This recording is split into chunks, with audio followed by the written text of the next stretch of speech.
I don't think we should be in continuous ketosis. What's different between paleo and keto, for those who don't know, paleo is a low carb diet, but it's not low carb enough to enter ketosis. You're typically having somewhere between 100 to 150 grams of carbs. Keto is a very low carbohydrate diet. A paleo diet is a low carbohydrate diet. Our next guest, Ben Azadi, is a busy man. Ben's focus is metabolic health. He has 150,000 followers on Instagram, 212,000 followers on YouTube, and it's on those social media channels that he shares his wisdom and experience on his own health journey and the health insights he gets from helping his clients. He has written 4 top-selling books. You got to listen to these titles: Intermittent Fasting Cheat Sheet, The Perfect Health Booklet, The Power of Sleep, and his most recent book, Keto Flex. He is the host of a top podcast called Metabolic Health. He has a goal, a mission to help 1 billion people live a healthier lifestyle. When we look at the studies out there on longevity, hands down, the studies that show the most promising results is caloric restriction. It doesn't work long term, your metabolism slows down. So how do you get the benefits of caloric restriction? I would argue that. Hi, my name is Chris Burris. I'm a longevity expert and the chief scientist at a lab focused on a longevity molecule. My primary focus is to help people live longer and better lives with science. Make sure to subscribe and share so you and your friends can live longer and better. Well, actually, so you and your friends can live beyond the norms. Welcome to our next podcast on the Live Beyond the Norms Health and Longevity podcast. Our next guest, Ben Azadi, is a busy man. I actually saw him on a panel and speak at a recent biohacking expo in Miami. And after seeing him, I knew I had to get him on the podcast. And well, here we are. Ben's focus is metabolic health, and if that's not true, he'll correct me. He has 150,000 followers on Instagram, 212,000 followers on YouTube. By the way, I'm aware that's significantly harder, so 212,000 followers on YouTube. Amazing. 336,000 on TikTok. And it's on those social media channels that he shares his wisdom and experience on his own health journey and the health insights he gets from helping his clients. He has written 4 top-selling books. You got to listen to these titles: Intermittent Fasting Cheat Sheet. I love intermittent fasting. We could probably just do a whole podcast on that. The Perfect Health Booklet. Okay, that's broad. We could do like a whole series on that. The Power of Sleep, so important. And his most recent book, Keto Flex. He is a regular keynote speaker at KetoCon, which for a moment I thought he invented or created. We got that straightened out. KetoCon has actually been renamed Hack Your Health. It's an event that happens yearly in Austin. And he is the host of a top podcast called Metabolic Health. He has a goal, actually a mission, to help 1 billion people live a healthier lifestyle. I hope to help him with that mission through this interview. Ben, thank you for joining us today. Chris, I'm excited to be here with you. Thanks for the invitation. So I think you recently changed your podcast from Keto Camp to Metabolic Freedom, and I'd like you to kind of walk us through that. But first, can you give some background story on your journey, how you started focusing on your own health and then the health of those around you? Yes. So like so many people who are listening and watching, I followed a standard American diet, a SAD diet, growing up as a kid here in Miami, Florida. Parents were divorced. I had a lot of time without any parents watching what I was doing, so I had bad behaviors. I became addicted as a kid to video games and drugs and food, sugar included into that, and then I was very unhealthy growing up. My mom actually worked at Kentucky Fried Chicken when I was a kid, 2 different Kentucky Fried Chickens. She worked her butt off, and she would bring me home Kentucky Fried Chicken. She did the best she can with her resources. So I ate fried chicken, I ate fast food in general, I ate a standard American diet, played video games, I didn't have any focus on metabolic health or metabolic freedom, and I'll explain what that means. So I was very unhealthy as a kid. I had low self-confidence. I was physically obese, but also mentally obese, depressed, suicidal thoughts. And in 2008, when I was 24 years old, things really got turbulent for me. I was working at a 9-to-5 job that was not inspiring. It was just giving me a paycheck. As soon as I got off work, just played video games from 6 p.m. to 12 a.m., woke up, went to a job I hated, played video games, went to a job I hated, so on and so forth. And at this time, I was 250 pounds. I was 34% body fat, physically obese. was also depressed and suicidal. I was on the internet looking for ways to end my life because I was in pain every day, physically and emotionally. I was so unhealthy that I remember working at this job. It was a packing and shipping store in Bay Harbor Islands, Florida, called Premier Postal Systems. I was a manager at this packing store. And this old lady walked in, 90 years old or close to 90 years old. And she wanted me to put together a package for her, box up some items she wanted to ship. And I remember dropping the box without the items in it, thankfully.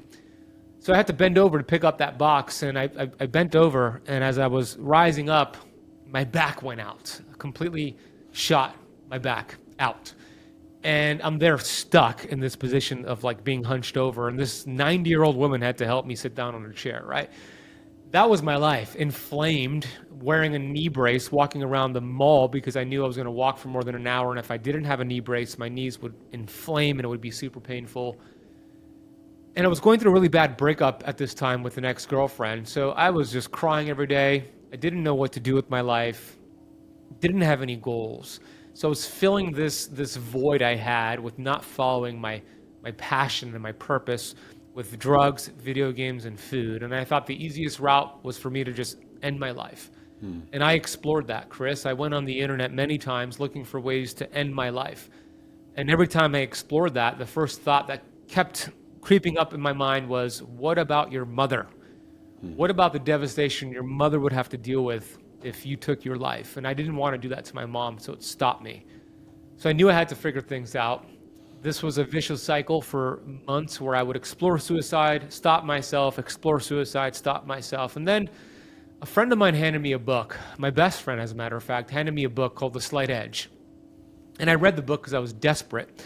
And this book taught me that your behaviors compound over time to get you the results in life. Meaning, if your results in life are poor, it didn't happen in a week, it didn't happen in a month, it happened over small decisions I made over years that now have compounded into the life that I am living now and the results that I'm getting. So I understood that if I made all these bad behaviors day in, day out for years, then I could start making better decisions day in, day out and compound that in a positive direction. And that one book led to numerous books.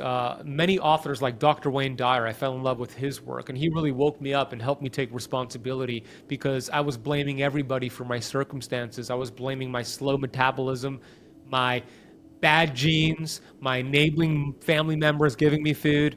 But I heard Wayne Dyer, I read a passage, he said, look, if other people are the cause of your problems, you would have to hire a psychiatrist for the rest of the world in order for you to get better. And damn, that really stuck with me. He also said things like, when you squeeze an orange, what comes out? Well, orange juice. Why is that? Because that's what's inside. When life squeezes you and applies pressure to you, what comes out is what's inside, your thoughts, your feelings, your actions. So I thought, man, life has been squeezing me and what's coming out is a victim mindset. But if I could change what's inside, my thoughts, my feelings, and actions, then what comes out is accountability, responsibility. And the second I understood that, everything clicked. 9 months later, I lost 80 pounds. I went from 250 pounds down to 170 pounds. I went from 34% body fat down to 6% body fat. I went from never having six-pack abs to finally having six-pack abs. But more importantly than all of that, I developed a mental six-pack and what it did for my mental health. And all of those addictive behaviors that I had, I started to view that as a superpower. And I believe addiction can be a superpower. And if you just hear me out for a second, what I mean by that is we put a lot of energy and become masters of our addictions. I was one of the top video game players in the entire world in Call of Duty and Madden. Top 50 in the world because I put so much into these addictions. And I started to realize, man, if I became this good with my addictions and I transfer that to something that's positive, something that I love doing now, that's health and nutrition and fitness, I'm going to become unstoppable. So I transfer that energy, and that's what got me started in the health space. It's been 16 plus years. I've been a personal trainer. I had a CrossFit gym for many years. I sold the CrossFit gym. As you referenced in the beginning, I wrote 4 books. I'm writing a new book.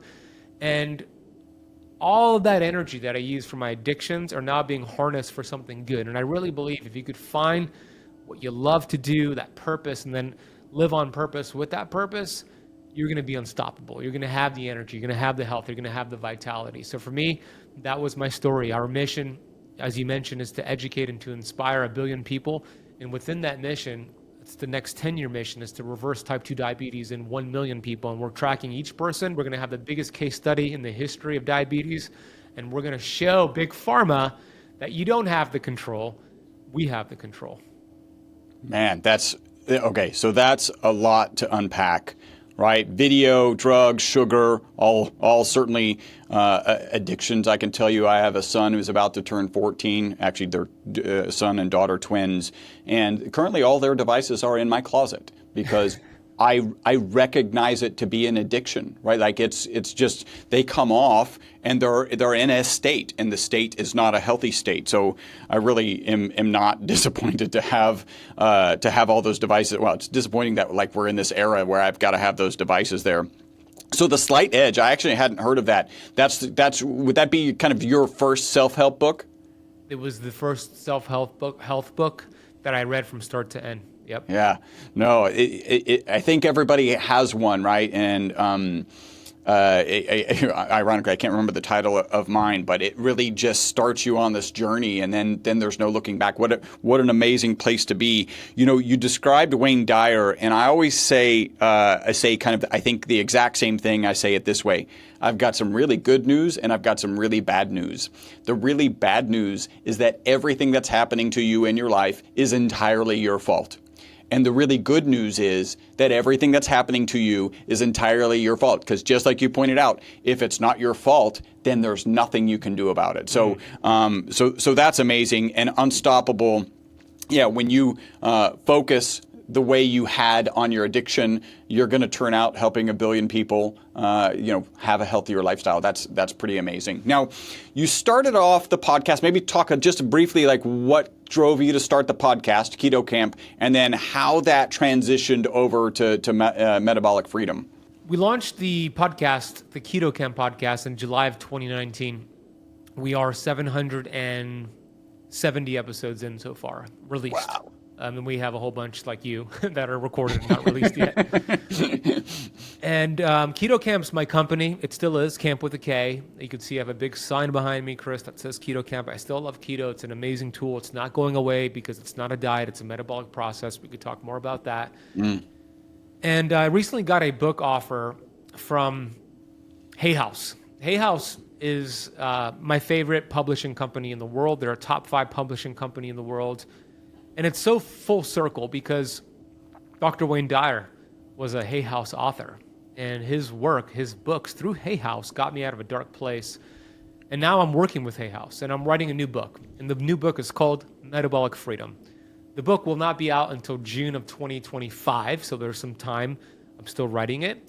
And that is the reason why I decided to rebrand, not necessarily rebrand away from Keto Camp. It's still my company. I'm still focused on keto, but the podcast and the YouTube channel have changed because I want to reach more people than just those in the keto space. We're so much more than keto.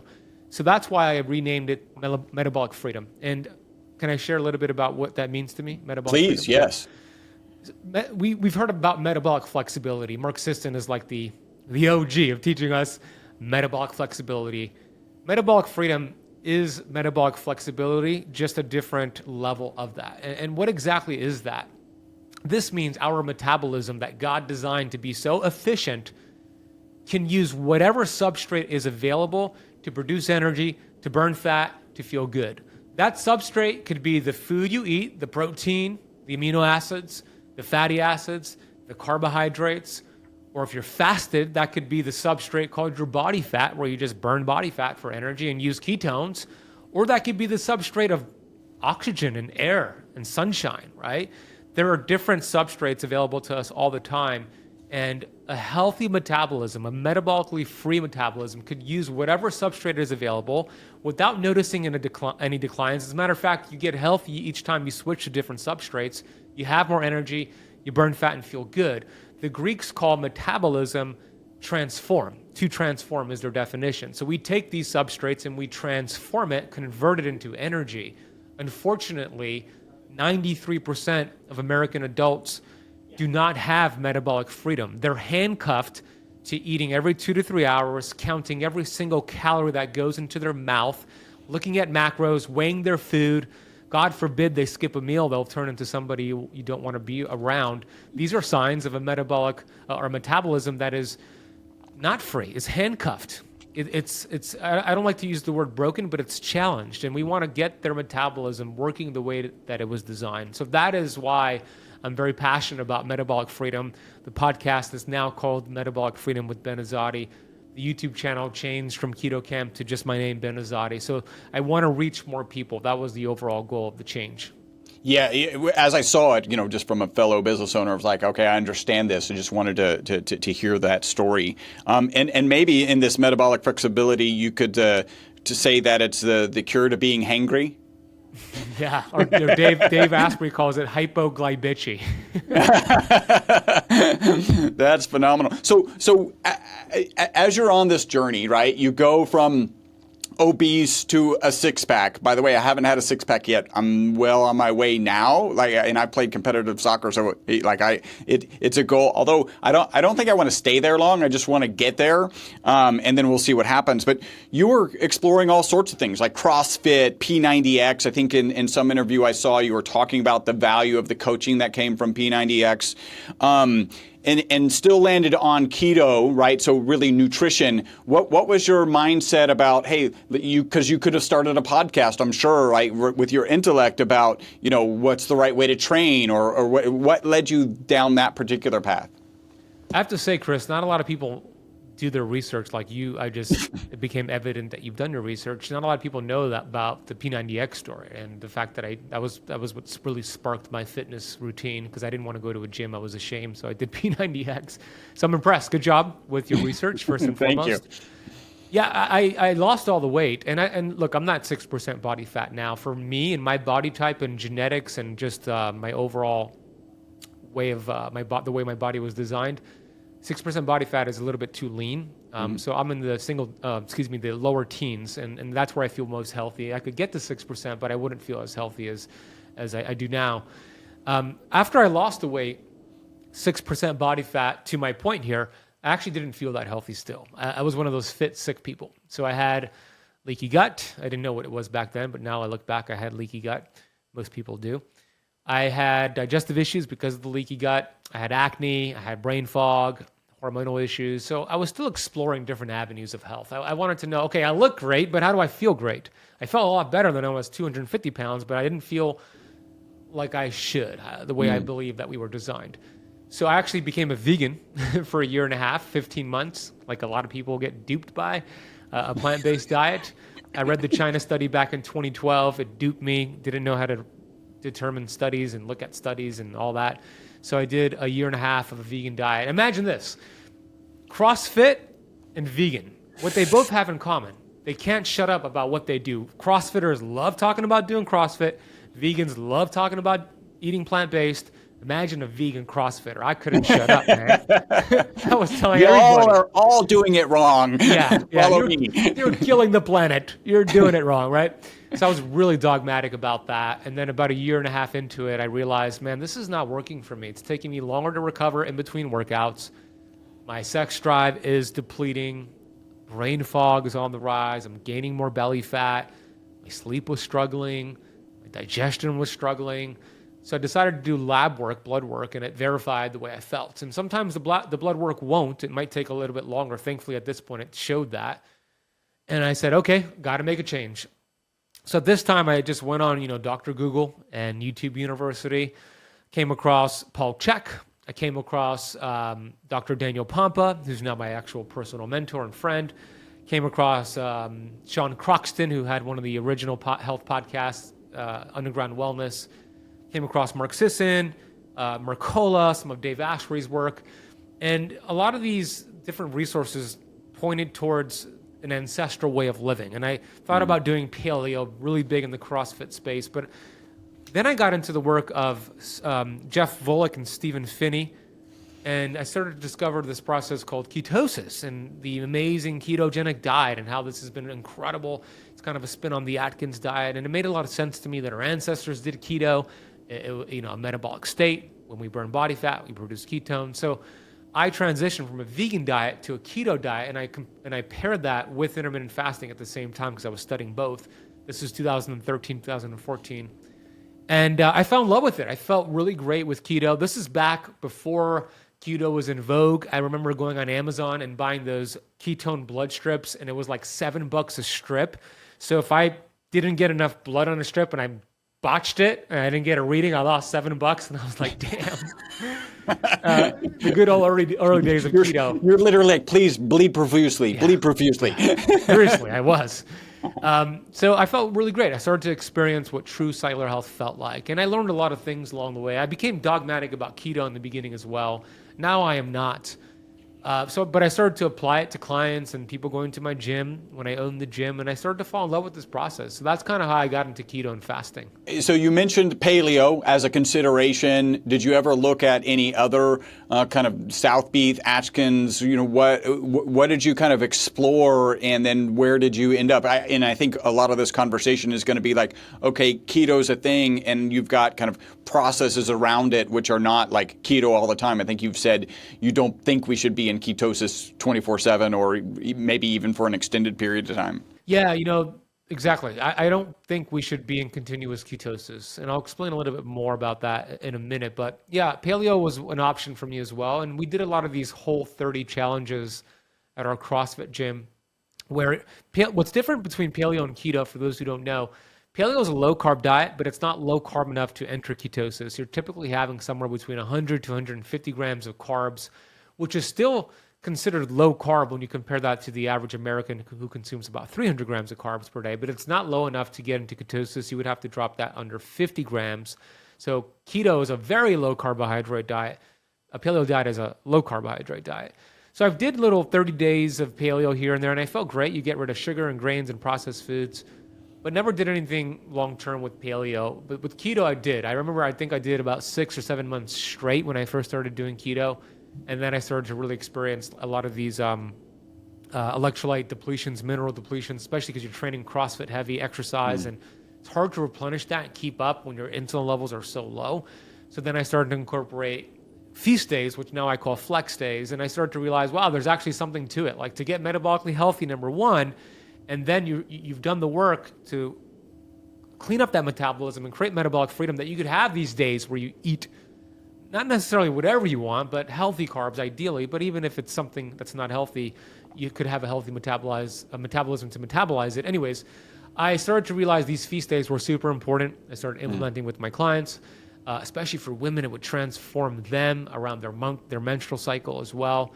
And that's where the book Keto Flex started to get an idea in my head, where I wanted to write this book, and Keto Flex is all about that. I don't believe in long-term ketosis. When you're in a state of ketosis, it is a stress to your body, but it's a really cool stress. And stress is not bad. Pretty much every biohack that we do stresses the body. But stress is not bad unless you don't adapt to the stress. Stress is really important when you adapt to it. So when you're in a state of ketosis, I explained at the Biohacker Expo when you were there, it signals to your mitochondria you're going through either a famine or during a time where there's not carbohydrates available. Let's duplicate the mitochondria, so it creates mitochondrial biogenesis, which creates more energy, raises your metabolic rate. That's how you burn fat on keto. But also the mitochondria go through this uncoupling process where it lowers free radicals. Short term, amazing. Stay there long term. Now the benefits start to go away, and you actually end up doing too much, having too much stress to your body and causing too much harm. So there's a sweet spot there, and for everybody it's a little bit different. Women do it differently than men, and cycling women do it differently than menstruating women. So there's an art here, there's a science, and there's an art as well. So keto is great. It is not a diet, as I mentioned. It's a metabolic process. When you view it that way, it removes the dogma. You see it as a tool, not the only tool. It sounds like, so you're describing ketosis, and I'm drawing a parallel with kind of CrossFit and being like, it is a stressor, and then exercise is a good stressor, and then at some point it's no longer a good stressor. And I think maybe a number of people in the CrossFit realm have experienced that, but maybe not acknowledged it. It sounds like you drew a parallel between those two. Does that sound fair? Right on, exactly. Yeah, I started to see that at my CrossFit gym, people coming and doing WODs 7 days a week. And you got to be superhuman to be able to keep up that 7 day a week CrossFit workout. WOD stand for workout of the day for those who don't know. So I started educating my CrossFit community members. It's important to have the rest days because you don't necessarily get stronger in the gym. You get stronger when you recover, if you recover. And if you don't recover, you're actually getting weaker. So yes, exercise and CrossFit is a perfect parallel to what I was explaining there. You nailed it. It all lies under the umbrella of hormesis. The principle of hormesis is very, very important. I just released a video on my Instagram about an hour ago before we hopped on here, all about hormesis. And I'm going to share what I shared on that video, and then it'll tie into what I mean in the conversations of keto and exercise, etc. So this morning, I fasted. I had coffee, but I didn't have any food. And I did 15 minutes on a PEMF mat, which is pulsed electromagnetic fields, not the same thing as EMFs. This is more anti-inflammatory, which is a stress to the body. Then I did 2.5 minutes of a cold plunge at 49 degrees Fahrenheit. Then I swam in my pool, still fasted, played 30 minutes of basketball, did a few rounds of sprints, went into my infrared sauna for 30 minutes, and then broke the fast. Okay, those are a lot of stressors. And what I said in the video is that what I did, that routine is not for a beginner because my hormetic ceiling is higher than the average person because I've slowly adapted to these stressors. But maybe I haven't done enough adaptation and maybe I did too much this morning. Here's how I will know. Number one, how I feel the rest of the day. I should feel better from these stressors, not worse. So far, I feel better. I feel good. Number two, I wear an Oura ring, which tonight I'm going to track my heart rate variability, which is going to look at my nervous system. I'm going to track my resting heart rate, my body temperature, how much sleep I get, and then how I feel in the morning.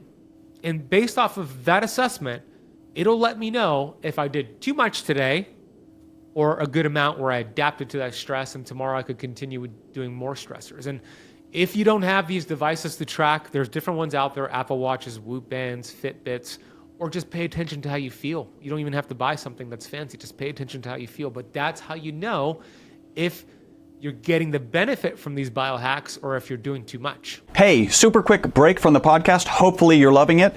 This is a way you can support the podcast and take advantage of a great offer. We're offering 50% off of one of our MCT bottles. MCT is an amazing oil. Add the ESS60 molecule to it. It's even more amazing.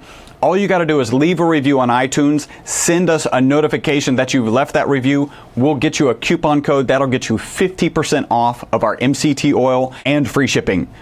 Back to the podcast. Yeah. And I'm almost of the mindset, right? Because I'm continually trying to push myself of maybe you should be a little tired, right? Like you shouldn't be so worn out. Like you want to stress your body and you want to have some sort of awareness that you had a good hormetic routine that morning, but not to the point where it interrupts things, right? So I don't know if you're in the same camp. One of the things, let me just change the subject. I think I heard you talk or read that you jumped into a keto diet, had some fantastic results, and then your significant other didn't at first, and then you kind of cycled her on and off, and talk a little bit about that because I think that may be the genesis of Keto Flex kind of in general. Yeah, so my fiance Natasha doesn't really do a lot of the health stuff that I do. She's slowly coming along. When we first met, almost 9 years ago, she was a sugar burner, eating every 2 to 3 hours, taking a birth control pill, by the way, as well. She no longer takes that. She no longer snacks.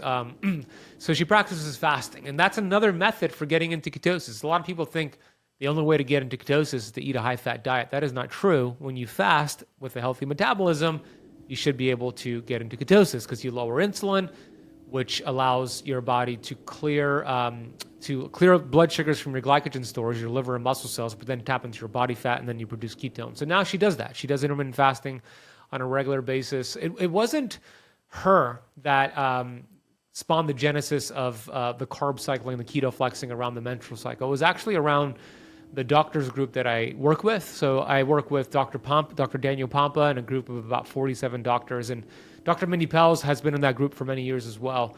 And it was through our case study and our research, because every Tuesday at 1 p.m. Eastern, we hop on a Zoom call like we did today. Today's a Tuesday. And we go over case studies and patients and clients and what's working and not working. And one of the things we started to notice is that for the clients and patients that were doing keto, the women who had a menstrual cycle, they kept saying that their cravings were at its highest point the week before their period. And we thought that's interesting because we kept seeing this over and over and over. And Dr. Pompa had the brilliant idea that there's something to this. The innate intelligence is giving us this for a reason. So let's actually use that week as a way to listen to the innate intelligence and eat healthy carbs and see if that helps. And then once they have the cycle, go back into ketosis. And it worked really well. And now we know, this is years before we knew the research. Now we know through research that week before the period, women have lower levels of progesterone and estrogen. That's a week to build it up. And when you have low levels, like through keto and fasting, you deplete it. And the innate intelligence needs progesterone and estrogen for a healthy monthly cycle. So the brain's going to signal to the body, go get carbs, go eat carbs. So it's a brilliant process. So we started to understand this. And ever since that, that's what we do with our menstrual ladies who have a menstrual cycle. Did you notice, it sounded like in that story, and I may be wrong here, it didn't seem like it was specifically tied to menstrual cycle. It was just tied to she had to get over some other metabolic challenges, and it was like cycling off, and then the next time she got on keto, things were better. She was able to get into ketosis faster and then cycling again. Am I maybe misplacing that story? No, you're not. With fasting, that's what we did. My fiance never really did an extended period of time of a keto diet, but she's always done fasting and intermittent fasting. So we did a little bit of variation of fasting, kind of pulsing it. This day we're going to fast 16 hours, tomorrow we won't, and then we're going to go 18 hours. So by doing the pulsing of the fasting, she was able to get into ketosis that way. And that seems that, I'm trying to think, reverse dieting is a phrase that the Nutrition Bible, I don't know if you know, kind of bio-optimizers, yes, they talk about that awesome. In that. But that book is just beautiful to begin with, and then also a great book. Yeah. It's a gorgeous big book. Sometimes I have it here. It's a Hay House book, too. Oh, also, wow. Okay, yeah. The synergy there is pretty phenomenal. In your book, you mentioned, I think it's in your book, you mentioned talking about Dr. Verity's feast-famine diet, which was the most effective. Was it true that the feast day was actually still the standard American diet day, or was it a healthier day than just the SAD diet? Yeah, that was actually, you're referring to the forward, Dr. Pompa's forward. He mentioned that. And yeah. It's super interesting because, yes, Christine Faraday, she did a really interesting experiment where they did feast-famine cycling. So one day out of the week, well, every other day, they would do intermittent fasting where they would have actually not even a real fast. Their calories would just be under 500 total calories for the day. So it was kind of like a partial fast. And then the next day, in between each of those days, it was a standard American diet. And then less than 500 calories, standard American diet.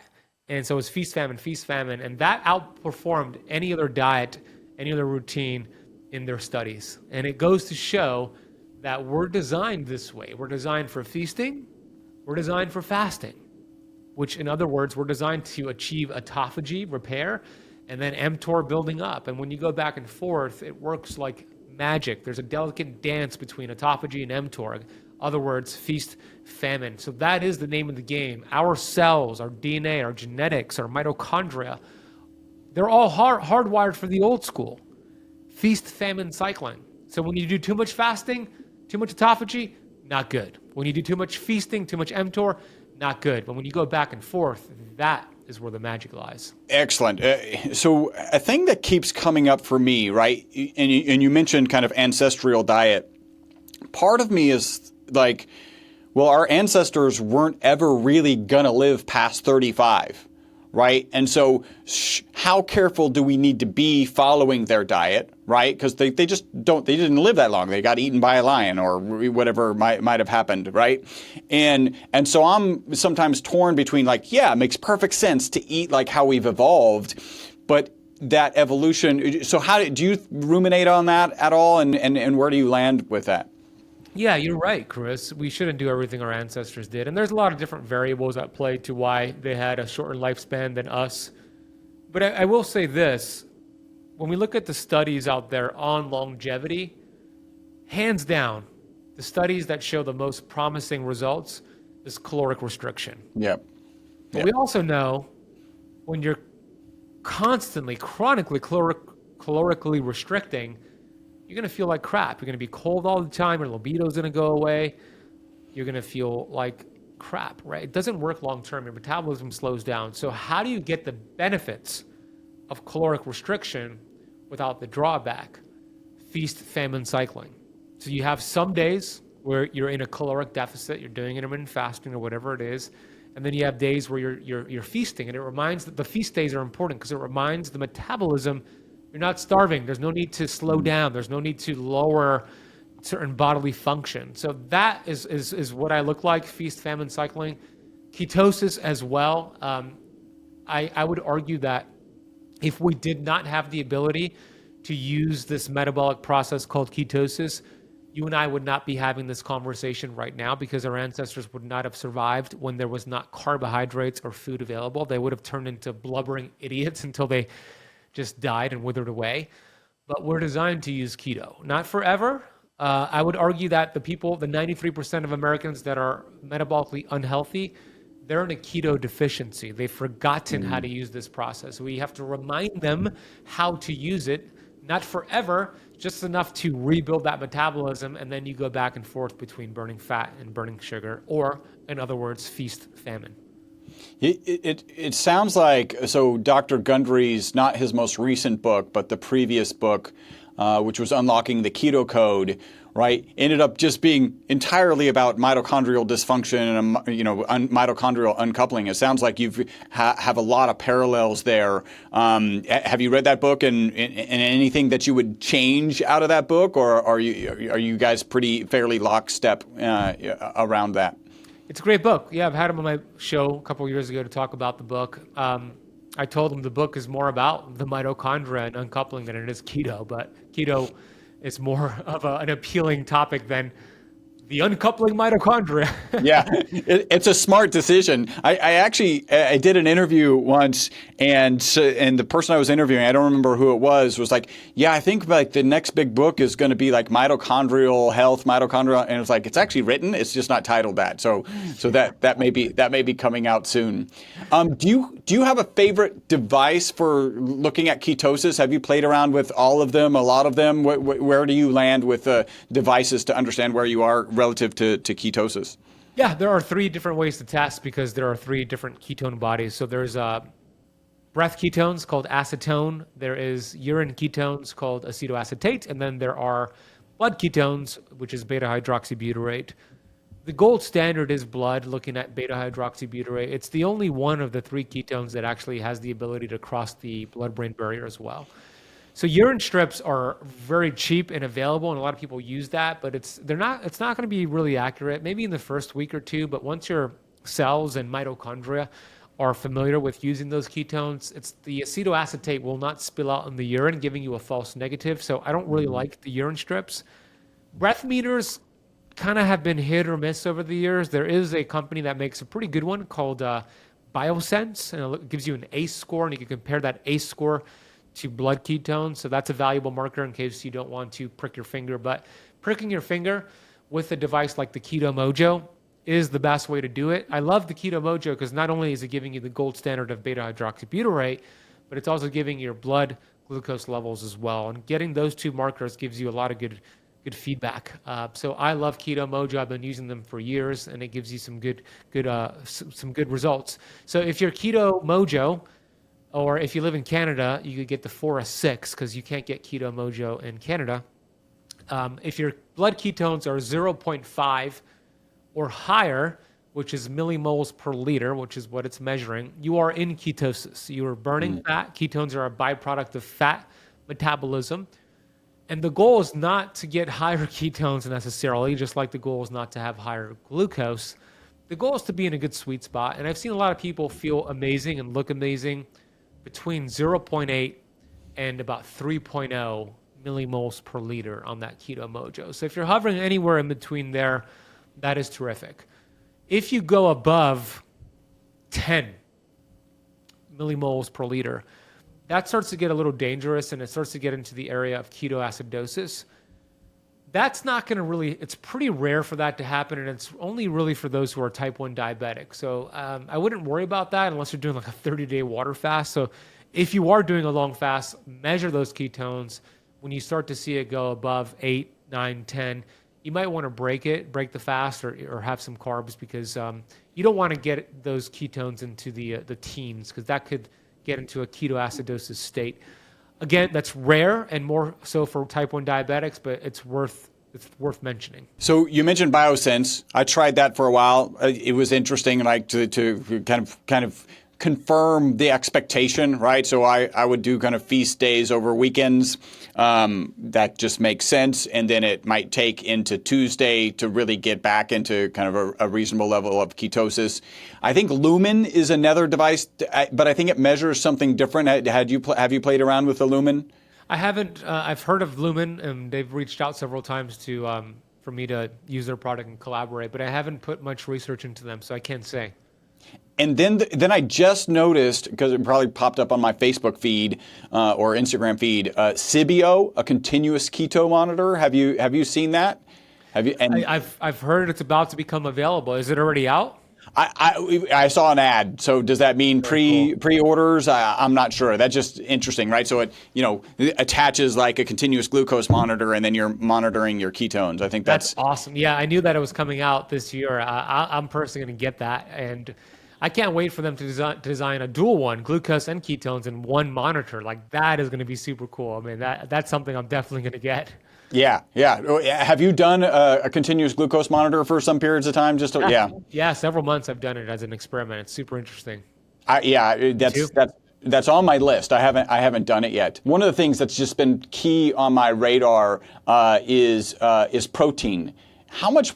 So the RDA for protein is like 0.8 grams per kilogram, which turns out to be, for me at 170, 61 grams. Others are talking about 1 to 1.2. I'm sorry, I'm mixing units here, but grams per pound. The 0.8 translates to 0.36 grams per pound. So at the 1 to 1.2 grams per pound, that puts me at 170 to 204 versus 61 grams of protein.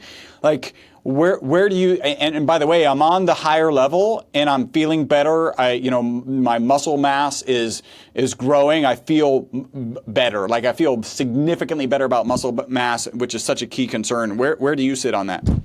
Yeah, kind of what you're doing. I like that. I like what your routine is. What I teach my Keto Camp Academy students is that I want them to get 1 gram of protein per pound of their ideal body weight. So I'll just unpack that just for those who are not sure what that means. That means if somebody weighs 180 pounds, but their goal weight, their ideal body weight is 150 pounds, then I want them to consume 150 grams of protein most days. I don't expect them to hit that every day because I'm okay with having a day or two in a protein deficit. Again, feast-famine. When you're in a protein deficit some days, your body will just use what's there and clear out protein that is not as healthy. And then you have more protein the next day and it builds up healthier protein. If you're older or younger, so if you're under the age of 18 or older the age of 65, you want to probably increase that as well because you're growing under the age of 18 and then you want to prevent any muscle or bone loss after the age of 65. So keep that in consideration. But I like what you're doing. I do something similar. And I think a good rule of thumb, if it's hard to hit that, because for some people it's hard to eat that much protein in a day. It's a lot. Yeah, I walked into my office and gone, I am just full of protein. Protein is so satiating, right? Yeah. I would say the bare minimum would be to get at least 40 grams of protein at each of your meals. If you're able to just do that, you're at least doing the minimum, and then you can kind of work your way up. It's always a good idea to take some high-quality amino acids like perfect aminos as well. I'm okay with a high-quality protein shake here and there, but I don't like to rely on that. Yeah, the 40 grams as a target because it promotes muscle synthesis, right? Like until you get to 35 or so, your body isn't going, hey, I have enough protein for me to make muscles, so you need to get enough of those. So I saw an interview, you were talking about your LDL levels. You were going to go get I think a calcium test. Did you get that done? I just want to, because I'm curious, and actually we'll leave the audience teasing and send them back to that other video you did. But did you get that done? So I had a call last week with Dr. Philip Azadi. You're familiar with him? I'm not. He's a heart surgeon. and he has a book called Stay Off My Operating Table. Pretty clever name. Yep. He's world renowned, and I've interviewed him before. He's actually coming over in a couple of weeks to record a podcast with me right behind me. Awesome. So I did this 90-day carnivore diet experiment, and I did a whole bunch of labs, day 1, day 90, stool tests, etc., full lipid panel, and I wanted him to review the lipids. Now, I can review the lipids. I'm pretty well versed in it, but it's one thing if I reviewed it. I'm kind of biased too because it's my results. But if I got a heart surgeon, a world-renowned heart surgeon to review it, and he shares his thoughts, there's more authority there. So last week I hopped on a call with him for about 45 minutes, went over all my lipids and other markers on day 1 versus day 90. And he told me, I'll just kind of give you a summary. The full video will come out with him breaking it down and the stool test results and all that soon. But at the end of the review, he said, in conclusion, you were at low risk of heart disease on day 1, and on day 90, you're even at lower risk. Wow. Okay. Awesome. And my LDL on day 1 was around 200, and it went to 350 on day 90. My cholesterol was like 290 on day 1, and it went to 440 on day 90. But we got the particle sizes done, inflammatory markers done, fasting insulin done, and everything was optimal. So he doesn't think I even need the calcium score done. He thinks you should get it maybe when I'm after 40 years old. So I'm probably not going to get that right now. I just wanted to get his kind of stamp of approval and authority on it. And it just goes to show, though, Chris, like it's not what you think. And it's usually the opposite of what you've been told when it comes to health. LDL, you want to get the particle sizes done. When we looked at my particle sizes, I had over 4,000 LDL particles in my bloodstream at the time of my day 90 test, but such a small percentage was the inflammatory kind. Really, really small. The majority was that pattern A, which is the good pattern. And a very small percentage was the pattern B. And then when you look at that in the context of my triglycerides and HDL, they were about a 1-to-1 ratio, optimal. And that's what you want. And then we looked at my inflammatory markers, optimal. My fasting insulin was a 3.8, optimal. So you got to look at it in the context of everything, and then you can make a decision if you need to go get more tests done. So he doesn't think I need to, so I'm probably not going to get that done for the respect of this video, so just so I can get it out there. That's awesome. One question I had. What were you eating? Like how lean? Because I'm eating really lean turkey, like 98 to 99% lean. You're probably going fattier, just a guess. But like, what's your goal there? I was going fattier, and I'm what you call a hyper lean mass responder. Somebody who's lean who gets their lipids go through the roof, but not necessarily the bad lipids. I was eating a lot of fatty proteins. So I was eating a lot of ground beef, ribeye steaks, eggs. Seafood. Now I would have some lean protein here and there, but I pretty much like to eat the fattier cuts because it tastes better. So yeah, very heavy saturated fat approach for 90 days. Nothing but protein and fat for 90 days is what I did. That's awesome. All right, so I've got some wrap-up questions. We can do these rapid fire, or you feel free to dig in. I don't know, it's 5 questions or so. Do you have a target age that you want to live to? I haven't put much thought into that. I just know that I want to live full and die empty, whatever that means in terms of length. If I had to like choose one just off of like intuition, I would say somewhere around 100 of like 100 quality, vital, vibrant years where I'm not just extending my lifespan, but I'm extending my health span at the same time, and I feel really great. So I'll choose 100 if we had to choose a number, but 100 really solid years is what I would say. Yeah, I think that's important.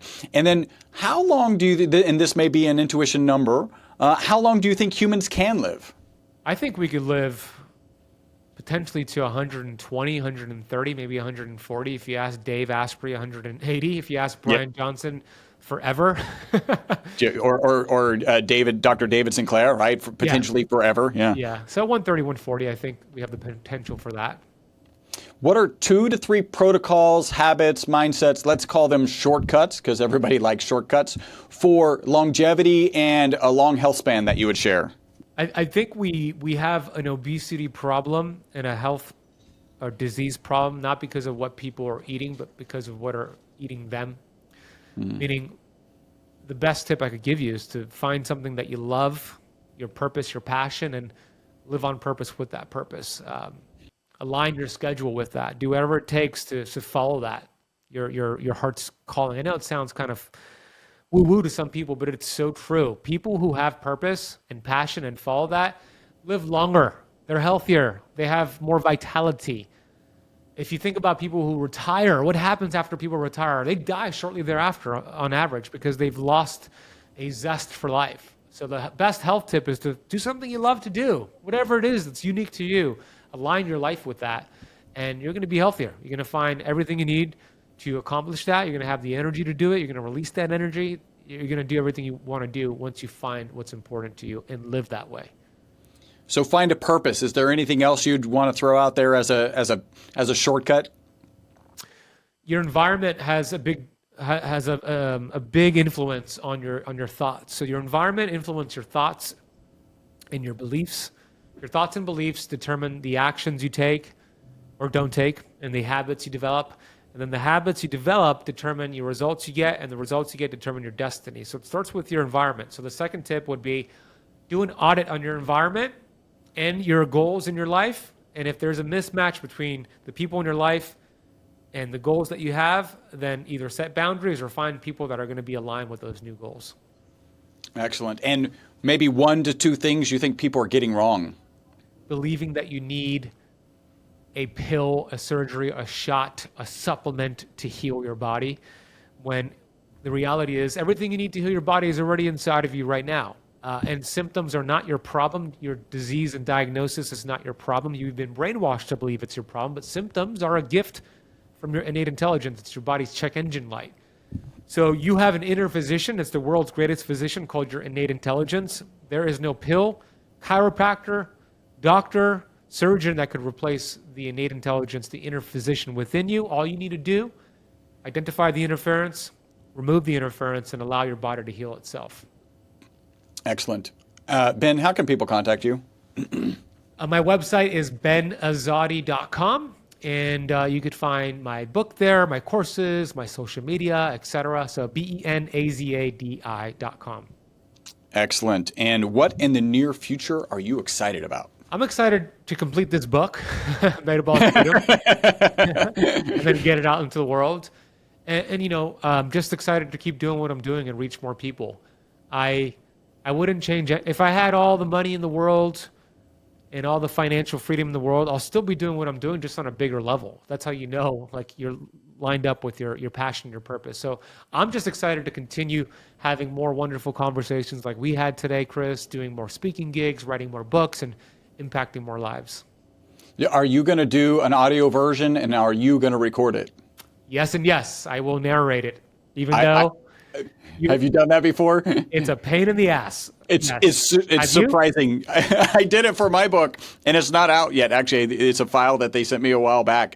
But I had them take video of it, and I was hoping we could use it. And the guy who recorded, Nolan, recorded it. I was like, "Can we use any of the video?" And he's like, "If I show this to anyone, everyone's going to be like, Chris, why can't that dude read his own book, right? Because you stutter on one. It's surprisingly painful. At least for me." It was surprisingly painful. You put it well. Oh my God, it took me 9 months to record the audio for Keto Flex. It was such a pain in the ass. But, big but, I respect authors that narrate their own books. So I wanted to do that, and I will do it for Metabolic Freedom. And even though it's a pain in the ass, I'll do it. And I know that it'll make a difference when I read the book. People want to have that connection with you for sure. And speaking of that connection, Ben Azadi, last name is azadi.com.